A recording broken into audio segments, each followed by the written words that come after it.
Fala galera, a pílula de hoje é sobre cálculo de área e volume, ou seja, o básico do básico da geometria. Eu não vou chamar de geometria porque a geometria é algo muito mais amplo, mas calcular área e volume de sólidos, de prismas, de poliedros é fundamental, porque isso vai estar em qualquer prova que cobre matemática. A geometria é algo muito importante, então vamos que vamos. Para calcular a área, você tem que entender que a área só pode ser compreendida a partir de figuras que têm duas dimensões, que são bidimensionais, que têm comprimento e largura. Por isso que você vai utilizar o metro quadrado.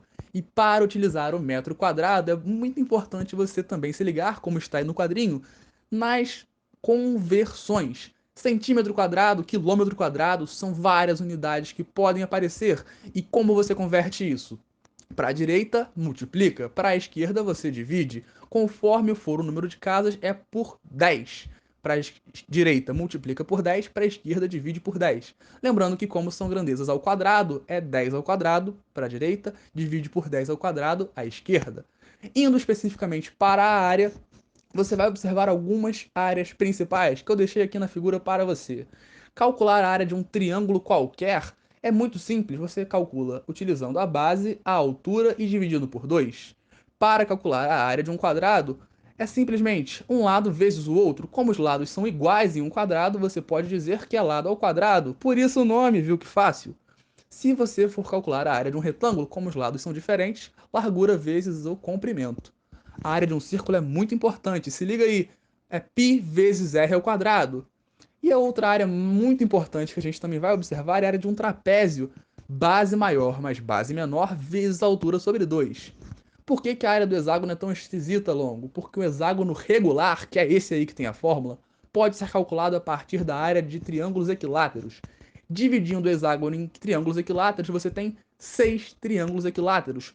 Então é só multiplicar a área do triângulo equilátero por 6.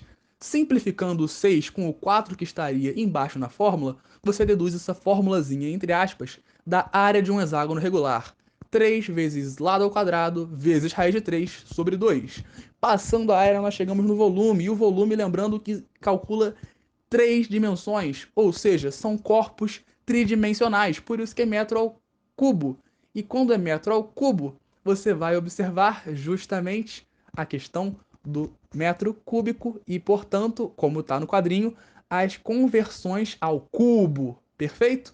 Então, quando nós vamos calcular o volume do cubo, diferentemente do quadrado, se eu elevo o lado ao quadrado para calcular a área de um quadrado, para calcular o volume de um cubo, eu vou elevar o lado ao cubo, porque eu multiplico o lado comprimento vezes a largura vezes a altura. Como são todos iguais em um cubo, lado ao cubo. Se eu quiser calcular o volume de um prisma qualquer, eu basicamente calculo a área da sua base e multiplico pela altura. Isso para qualquer prisma. Se for um cilindro, é a área da base vezes a altura, sendo que a área de um círculo é π vezes r ao quadrado, portanto, πr ao quadrado vezes a altura. O volume da pirâmide, assim como o volume do cone, vão ser calculados dividindo o volume do prisma ou do cilindro por 3. No caso, o volume da pirâmide, a área da base vezes a altura sobre 3. Para calcular troncos, você basicamente vai trabalhar o volume da figura supostamente inteira menos o que foi removido. E se for o volume da esfera, só por curiosidade, 4πr ao cubo sobre 3. Espero que tenha entendido, espero que tenha gostado. Muito obrigado, foi um prazer e até a próxima. Siga o LongoCast nas redes. Valeu!